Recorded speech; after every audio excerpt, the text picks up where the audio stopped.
Halo guys, welcome back to my channel. Apa kabar kalian hari ini? Aku harap kalian semua dalam keadaan yang happy dan tentunya sehat selalu. But before kita masuk ke dalam video kali ini, aku harap kalian semua mau support atau dukung aku. Caranya itu so easy peasy lemon squeezy guys. Just click the subscribe button dan jangan lupa juga untuk hit the bell supaya kalian tahu kalau misalnya aku masukin video baru. Are you ready guys? Let's go. So, hari ini aku bakalan ngebahas sebuah kasus, ya aku bisa bilang ini kasus yang akhir-akhir ini lagi viral banget di TikTok. Dan ini merupakan sebuah kasus yang pastinya sebagian besar dari kalian sudah pernah ngelihat uploadan tentang kasus ini, yaitu kasus mengenai perseteruan antara Uya Kuya dengan Dennis. Seperti yang kita tahu, Uya Kuya ini adalah seorang artis yang terkenal. Kita udah tahu lama banget mengenai sepak terjang Uya beserta dengan keluarganya. Nah, dan Dennis merupakan salah satu selebgram yang menurut aku juga akhir-akhir ini, bukan akhir-akhir ini sih ya, cukup lama juga arise gitu ya berkat media sosial. Aku tuh juga pemain TikTok ya guys, suka ngeliatin uploadan gitu, dan sering banget uploadan mengenai permasalahan atau perseteruan Uya dan juga Dennis itu muncul di FYP aku, dan itu membuat aku kayak wow, semakin kesini mereka semakin lucu ya, makanya aku pengen banget membahas ini. Sebenarnya sih aku nggak mau ngebahas sesuatu yang berat ya, aku ngebahas yang ringan-ringan aja sesuai dengan apa yang aku lihat, dan aku pengen banget berkomentar mengenai kasus yang mereka hadapi sekarang ini gitu loh, perseteruan yang sedang panas-panasnya sekarang ini.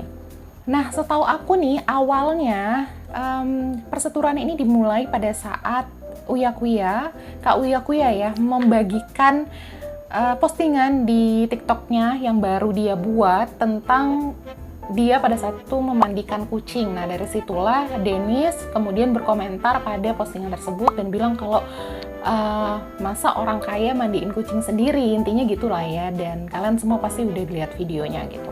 Masa orang kaya mandiin kucingnya sendiri, kalau dia dan kedua anjing kesayangannya itu tiap minggu atau tiap bulan gitu pasti ke salon untuk mandi gitu loh.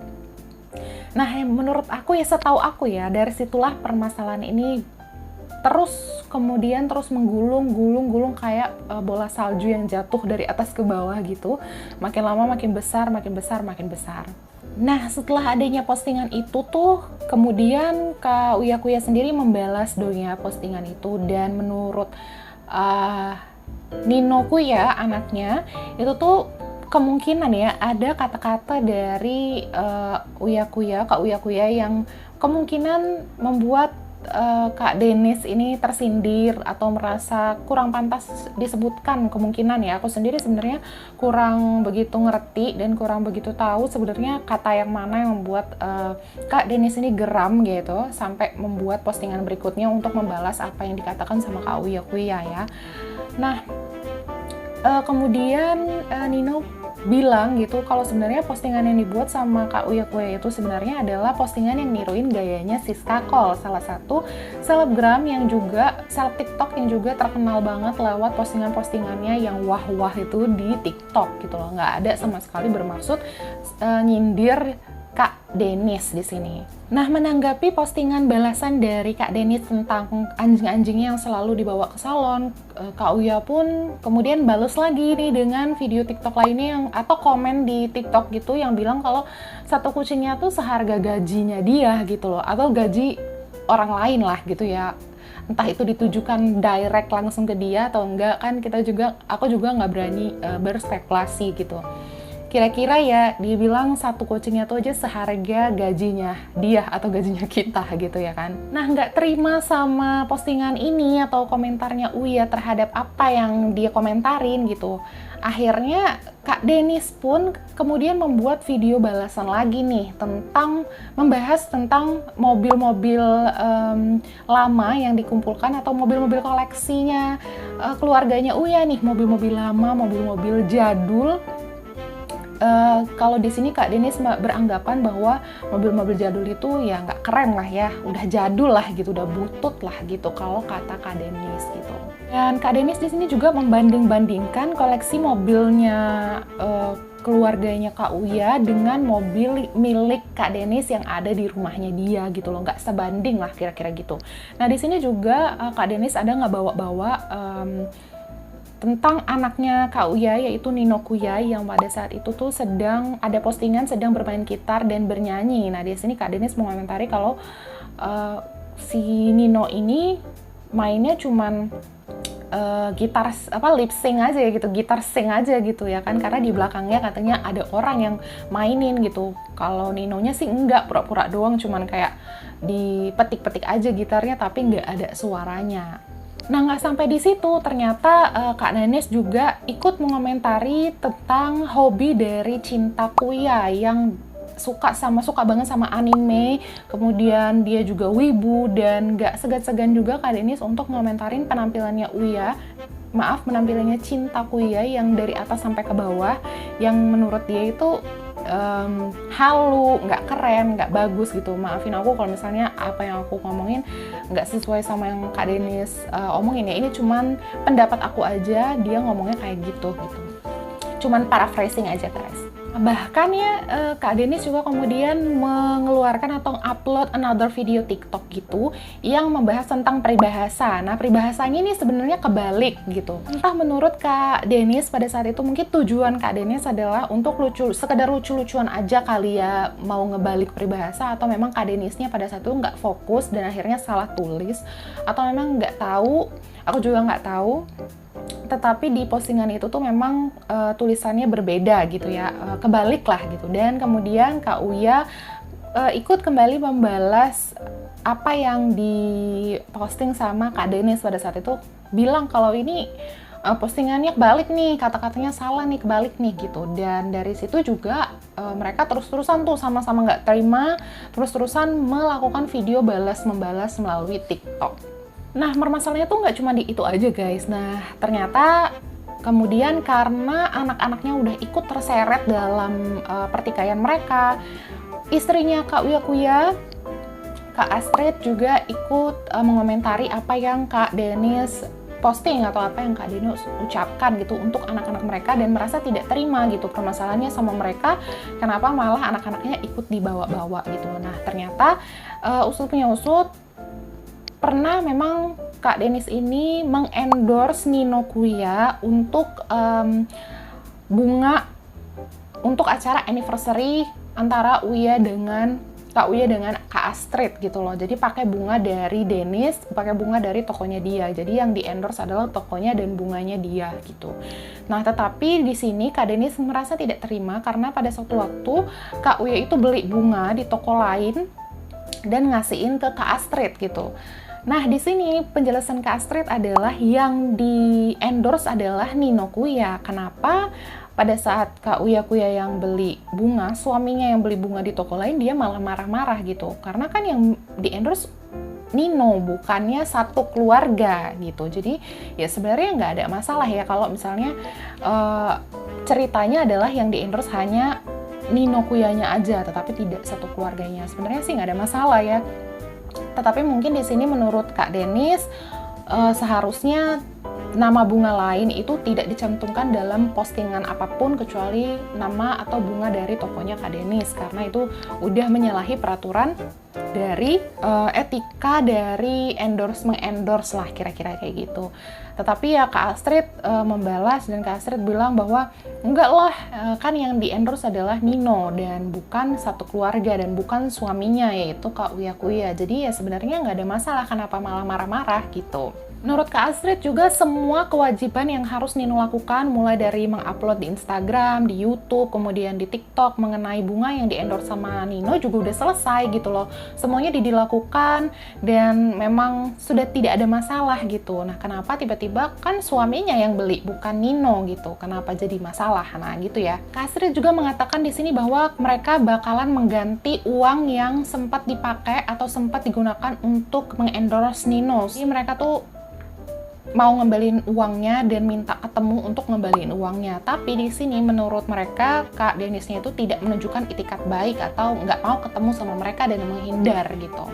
Dan baru-baru ini juga di FYP aku tuh banyak banget postingan tentang keluarganya Uya yang sampai masang videotron gitu di tempat yang sangat strategis untuk memajang permasalahan mereka supaya dibaca sama banyak orang dan juga dibaca oleh Dennisnya supaya Dennisnya mau kayak keluar dan menghadapi mereka gitu loh secara face to face, bukan hanya lewat video TikTok atau lewat media sosial aja gitu. Sampai pasang videotron, coba dilihat sama banyak orang, gila nggak sih?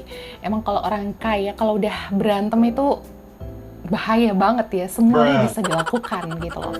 Nah, menurut aku sih ya,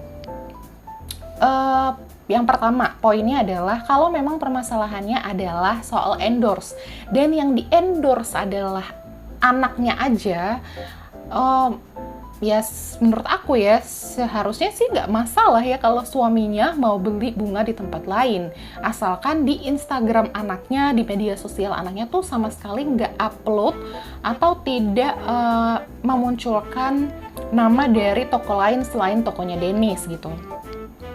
Menurut kalian gimana? Apakah kalau misalnya cuma anaknya aja yang di endorse atau satu keluarganya harus ikut tidak memposting atau tidak menyebutkan nama bunga tersebut atau gimana? Kalian juga boleh komen-komen di bawah. Yang kedua, aku sangat-sangat menyayangkan satu hal ya. Yang sangat aku sayangkan adalah pada saat Dennis itu berkomentar tentang cinta, yang mengatakan bahwa dia itu halu, aneh, atau penampilannya kurang oke, dan kenapa sih orang tuanya ngebiarin atau ngajarin anaknya jadi wibu-wibu gitu dan ngefans sama K-pop yang gak jelas gitu. Aku sangat menyayangkan kata-katanya dia yang kayak gitu. Sebenarnya sih ini aku nggak tahu ya apakah ini mereka settingan atau enggak, I don't know, but sangat-sangat disayangkan banget Kak Dennis berkata seperti itu, karena yang dia serang menurut aku secara personal bukan hanya cinta, tapi banyak orang lain di luar sana yang juga ngefans banget sama anime dan juga ngefans banget sama K-pop gitu, dan merasa bahwa hal tersebut, hobi tersebut adalah sesuatu yang membuat rasa aman, rasa nyaman, rasa positif di diri mereka gitu. Menurut aku sih kayak gitu ya, karena seharusnya sebagai manusia, sebagai influencer apalagi, kita tuh harus saling menghargai, apalagi sesama manusia ya jatuhnya. Emangnya salah gitu ya manusia memiliki hobi yang membuat dia merasa aman, nyaman, merasa membuat dia merasa kayak, oh ini loh aku suka ini, dan selama dia nggak mengganggu orang lain, nggak merugikan orang lain, dia beli pakai uangnya sendiri atau orang tuanya sendiri ngizinin ya, kenapa kita harus ribet dan nggak setuju dan ngatain yang nggak atau yang jelek-jelek atau negatif tentang hobi-hobi tersebut. Aku juga dulu pernah ngefans sama anime, suka banget sama anime, mungkin bukan yang sangat-sangat gitu tapi suka banget. Aku juga pernah ngefans banget sama K-pop gitu dan suka banget dengerin lagu mereka even until right now, but aku merasa cukup kecewa ya dengan kata-kata Kak Dennis sampai seperti itu. Aku nggak tahu maksudnya adalah kayak gimana, tapi menurut aku kata-kata itu adalah kata-kata yang kurang pantas untuk disebutin atau dikatain gitu loh, dan dibuat sebuah konten video. Itu menurut aku sangat disayangkan banget. Nah, sometimes hobi-hobi itu kan memang membuat kita relax, membuat kita percaya diri, membuat kita dibutuhkan, apalagi kalau misalnya ada sebuah komunitas tentang itu ya.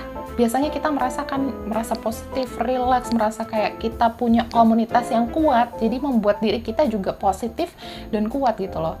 Jadi ya sekali lagi aku sampai sekarang tuh masih ngerasa kayak aduh kok gitu ya ngomongnya gitu, sayang banget gitu loh, sampai ngomongin tentang hobi yang wah apa sih.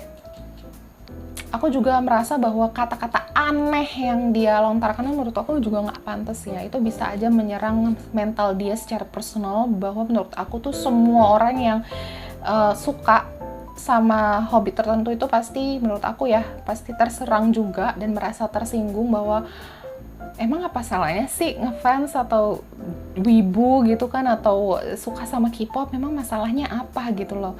Dan tidak merugikan dia juga sebagai personal kan gitu, dan nggak merugikan dia dalam hal apapun gitu. Dan apalagi ya kalau orang tua yang punya karir di bidang entertainment ya, yang memang punya karir di bidang yang berhubungan sama broadcasting, yang dilihat banyak orang, yang artis yang punya banyak karya, yang dikenal punya sikap, atau yang dikenal punya karakter seperti A, seperti B gitu, ya mereka pasti punya beban double lah ya, punya beban double 3 kali lipat, 4 kali lipat untuk membuat keluarga mereka itu aman, nyaman, dan merasa positif terhadap karakter mereka sendiri gitu. Karena mereka kan dilihat banyak orang, dan banyak orang juga yang nggak suka sama mereka.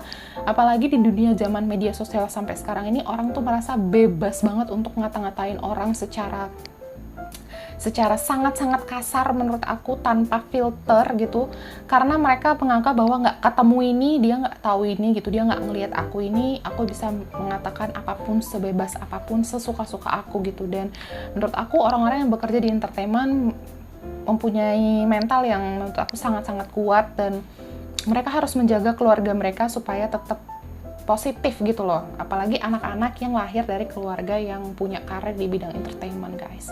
Nah, menurut aku ya, sebenarnya sih permasalahan kayak gini kenapa nggak dibawa ke ranah hukum aja sih gitu. Kalau memang permasalahannya adalah uang, atau membuat rasa tidak nyaman, atau menyalahi kontrak endorse, kenapa dari awal nggak dibawa ke ranah hukum aja gitu? Kenapa jadi harus dijadiin konsumsi publik? Itu tuh rasanya kayak miris juga, dan aku ngerasa kayak ada apa dengan dunia entertainment, semakin lama semakin menjadi-jadi gitu loh. Ada aja orang yang buat sebuah sensasi, dan apalagi ini influencer loh. Menurut aku tuh sekarang influencer itu terbagi menjadi dua. Satu, pengen menginfluence orang untuk positif ya, menginfluence orang dengan karya, dan satu lagi menginfluence orang dengan sensasi, membuat orang-orang lain itu berpikir bahwa mau terkenal itu sekarang tinggal buat aja sensasi, merugikan orang lain, menyakiti orang lain, yang penting dia terkenal. They don't care gitu. Dan itu kita bisa lihat sekarang, dan inilah contohnya gitu. Menurut aku sih sebenarnya antara poinnya adalah ya, ibu mana yang nggak marah kalau anak-anaknya dicolek ya kan, apalagi dikata-katain aneh lah, inilah itulah, ya pasti marah lah ya sebagai seorang ibu. Tapi ya nggak mungkin nggak ada api, nggak ada asap nggak ada api gitu kira-kira ya. Dan seharusnya kalau misalnya permasalahan seperti ini harusnya dibawa ke ranah hukum sih ya, nggak usah ditaruh-taruh di Videotron segala gitu, dan jadi bulan-bulanan netizen yang budiman gitu loh. Apalagi netizen kita tuh banyak banget bocil-bocil, banyak banget generasi muda yang kayaknya sekarang kayak 5 tahun, 6 tahun tuh udah bisa buat TikTok sendiri, dan mereka udah bisa lihat, dan mereka sedihnya tuh mereka kayak jadiin itu tuh jadi kayak role model mereka untuk terkenal gitu loh. Aku tuh kayak merasa sedih banget sama fenomena ini gitu. Ya, aku juga bukan orang yang terkenal dan tidak menginfluence kalian gitu juga kan. Cuman aku hanya ingin berbagi aja dan ngomong tentang hal ini di media supaya kayak, well, ya miris sih ya. Well, kita nggak tahu sebenarnya apa yang terjadi dengan mereka, ataukah memang ada maksud di balik semua ini, aku juga nggak ngerti. Tapi kalau memang ini hanya sebuah kepura-puraan ya, wah, aku sih sangat kasihan ya dengan netizen yang kecil-kecil, yang maksudnya permasalahan itu sampai masuk ke otak mereka, meresap gitu, dan berpikir kalau ini tuh bener-bener nyata, dan mereka sendiri merasa kalau permasalahan ini tuh bisa menjadi jembatan untuk terkenal, dan mereka mencontohnya gitu. Dan wah, parah sih. Tapi kalau misalnya ini benar ya, aku berdoa semoga permasalahan ini bisa diselesaikan dengan baik itu secara kekeluargaan maupun secara hukum gitu. Dan orang-orang yang terlibat, karena menurut aku tuh semakin kesini permasalahannya tuh semakin besar dan semakin lebar, karena banyak artis juga menurut aku yang ikut-ikutan kena. Apalagi waktu itu Denny sempat diundang ke sebuah stasiun TV di sebuah acara, dan merasa, kalau menurut aku ya, merasa terpojok di situ, dan merasa bahwa banyak yang memojokkan dia gitu loh di situ. Dan aku rasa permasalahan ini makin lama makin kayak lebar gitu ya, jadi kayak slime gitu loh, yang kayak makin lama makin ditarik makin lebar gitu. Aku berdoa semoga ini bisa cepat selesai, dan aduh, jangan ada lagi lah influencer seperti ini menurut aku ya. Jangan ada lagi orang-orang yang suka menghina orang lain dengan background apapun, mau dia hobinya apapun, seaneh apapun. Itu hobi dia yang membuat dia merasa safe, merasa percaya diri, merasa aman, positif, dan itulah sesuatu yang menurut dia membuat dia itu relax gitu loh. Kalian nggak akan pernah tahu beban orang itu kayak apa, dan mungkin melalui hobi itu dia bisa mengeluarkan rasa unek-unek kenegatifannya, energi negatif dari dia tuh bisa dikeluarin. You never know, you never ever know about it, guys. So sekali lagi aku mau bilang, bijaklah jadi orang, bijaklah jadi netizen, apapun itu, please. Mereka punya dunia mereka sendiri yang harus mereka jalani dengan bentuk sosial yang mereka punya sendiri, dan mereka udah tahu itu kayak gimana, dan kalian juga punya, dan itu pastinya berbeda daripada mereka yang kalian sendiri nggak pernah tahu rasanya nyemplung di tempat seperti itu rasanya kayak apa gitu. So I think bijaklah jadi netizen, guys. And seharusnya yang kayak gini-gini juga nggak dikasih panggung ya, tapi ya rating sih ya judulnya. So thank you banget bagi kalian yang udah mau dengerin aku berceloteh ria tentang ini, karena aku juga merasa bahwa aku perlu mengangkat pertikaian ini menjadi sebuah pelajaran bagi kita semua, bagi aku sendiri, bahwa hal-hal seperti ini tuh kalau lama-lama tuh nggak akan bagus. Dan apalagi kalau dilihat media sosial sekarang itu banyak dipegang sama anak-anak kecil, guys, bukan lagi remaja ya, anak-anak kecil. Dan menurut aku ini akan sangat-sangat berbahaya kalau terus-terus seperti ini. So sekali lagi thank you banget bagi kalian yang udah mau nemenin aku berceloteh ria. Kalian boleh komen-komen di bawah kalau misalnya kalian juga punya pendapat tentang kasusnya Kak Uya Kuya dengan Kak Dennis. Terus aku juga mau minta maaf kalau seandainya video ini sampai ke mereka aja ya. Udah ngarep duluan ya, karena aku nggak sama sekali bermaksud untuk berpihak kepada siapapun ataupun mau menjelek-jelekan pihak manapun. Aku hanya merasa sangat menyayangkan adanya pertikaian ini di antara kedua belah pihak, dan menginginkan kedua belah pihak itu bisa bisa saling berbicara lah dengan baik gitu loh. Kalau misalnya memang permasalahannya adalah uang, ya bawalah ke ranah hukum gitu ya kan. Mudah sekali. So kalau misalnya kalian ada sesuatu hal yang mau aku bahas tentang kasus atau tentang reaction suatu klip, itu kalian boleh komen-komen di bawah. Sampai sini dulu pembahasannya. Aku harap pertikaian ini, kasus ini bisa jadi pembelajaran bagi kita semua. Thank you and see you next video, guys. Bye-bye.